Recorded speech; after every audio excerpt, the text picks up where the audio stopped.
Hi guys, my name is Tom. Welcome to this week's video on options. What are calls and puts?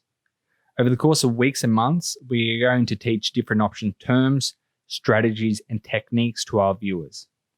Our ultimate goal is to educate you about the wonderful and highly profitable world of option trading. As always, don't forget to click the link to subscribe to this page and receive alerts when they are posted. Please also check us out on social media. We are on Instagram, Facebook, and Twitter. So let's jump into this week's topic, which is what are calls and puts in relation to options. Before we do that, let's do a quick refresher on what are options. So options are contracts that give the bearer the right, but not the obligation, to either buy or sell an amount of some underlying asset at a predetermined price at or before an expiration date. Options contracts are financial agreements between two parties to facilitate a potential transaction on the underlying security at a set price called strike price prior to an expiration date. When you buy an options contract, you are choosing to either exercise your option contract on or before the expiration date or simply allow the option to expire unexercised. Options are an example of a derivative. A derivative's price is dependent or derived from the price of something else. A good example of derivatives, wine is a derivative of grapes, fruit juice is a derivative of fruit. Options contracts are a derivative of stocks. And then finally, one option is called a contract. So that's why I say one options contract. And each contract represents ownership of 100 shares. If you buy or sell two contracts, your position tracks the movement of 200 shares. If your option expires in the money, then the owner has the obligation but not the right to buy 200 shares, but they own two contracts. That's how it works. And I'll remind people about 100 shares equals one contract because it magnifies the return both in the upside and also in the downside. So it's an important point to remember. So let's get into it. Two types of options. There's calls and puts. So a call option is purchased if this trader expects the price of the underlying security to rise within a certain time frame. A put option is purchased if the trader expects the price of the underlying stock to fall within a certain time frame. Very simple. Call, expect it to rise. Put, expect it to fall. So let's delve deeper into calls.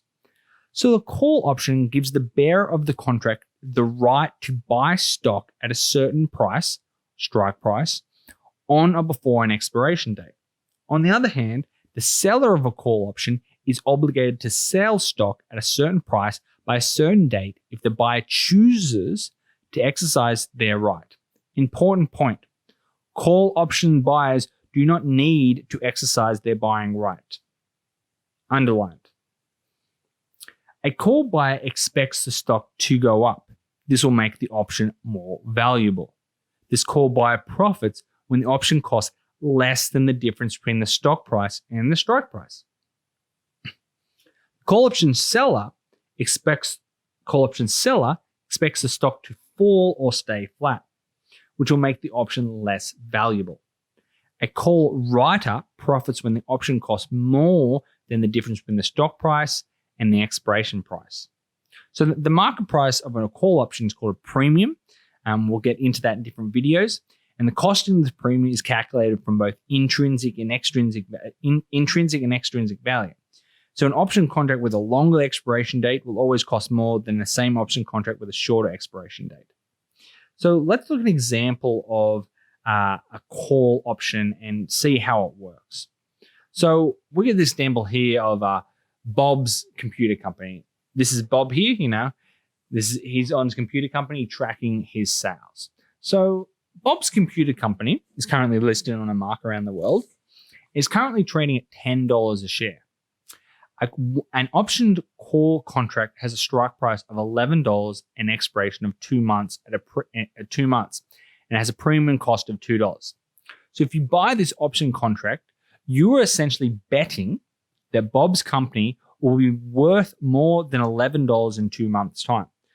Because you are saying that, okay, well, he's got a strike price to 11, 2 months, okay, it's 10 now, so we want it to go up. We want it to go up above $11. Therefore, how much it rises will make money. Well, what happens? Well, 2 months passes by and the underlying stock rises to $10.50. So the end of the money and end of the expiration period, the call option is what we call out of the money and essentially worth nothing. Why is it out of the money? Well, you had a strike price of $11 and it only rose to $10.50. Therefore, it is worthless, moneyless. And what happens? You lost your dough. You lost the $2 premium that you paid. However, I'm confident in Bob's company. I've done the work. I think that his company is going to increase more. So what happens? Let's say Bob's community company increases to $15 in the same 2-month period. This means the option contract is now in the money. The buyer of the call option has 2 options. They could either sell the options contract before expiration and make a nice profit on their $2 investment, or at expiration, they could exercise their option right and buy 100 shares of Bob's computer company at the agreed upon strike price of $11. There we are. If you choose to exercise your option contract, then you will, buy 100 shares at $11 strike price, which will cost $1,100. So now you have 100 shares of Bob's company, which you purchased at $11 per share. However, the market value of Bob's computer company is now worth $15 per share. So therefore, if you sell your position later down the track, you would make a profit on $1,500, which is the current worth of Bob's 100 shares of Bob's community company, minus the premium, which was $2, and then minus the cost to exercise it, which is $1,100. So what's that? It'll be about $398. So it's not a bad investment. You made $398 from a mere $2 investment at the start. So think about that. What are those returns? Couple of thousand to one?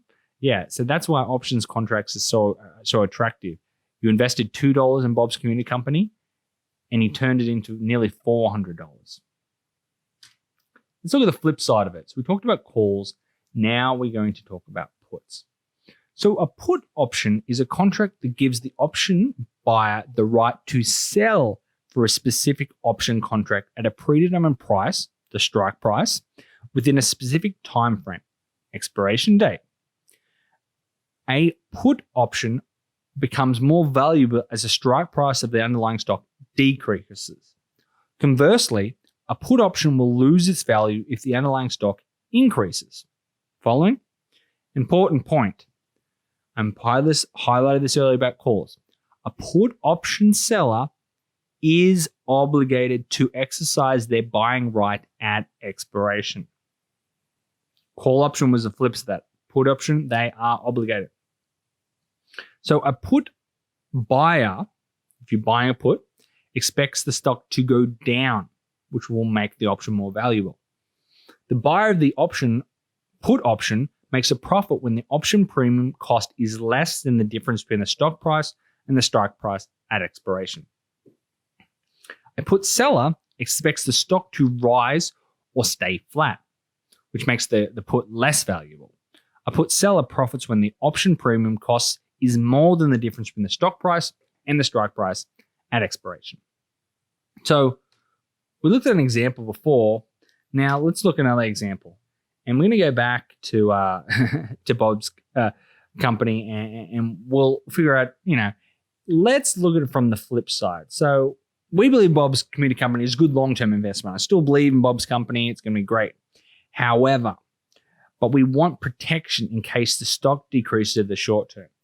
It's going to be great in the future, but maybe it's going to have a bit of rocky path over the next 12 months. So this is where puts become really, really valuable.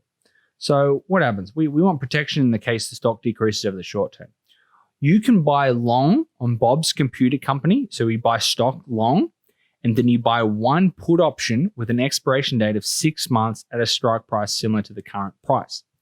So in this example, if the stock price decreases a lot over the coming months, we knew it was going to struggle, your losses, so I'm protected by the put option contract.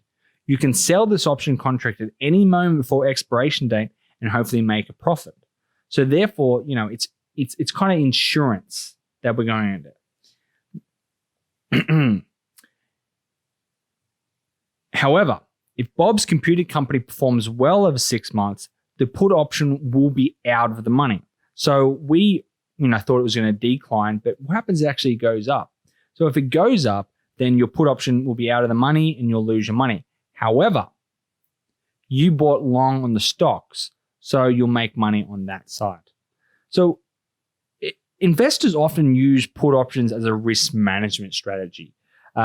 This is known as like a protective put, which is an option to a certain option strategy, which is very, very popular.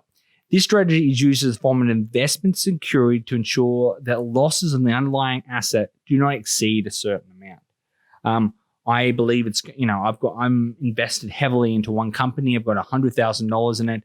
However, it's going to have a bad 12 months. I don't want to sell that position in that company. I still want to hold that for a long-term investment.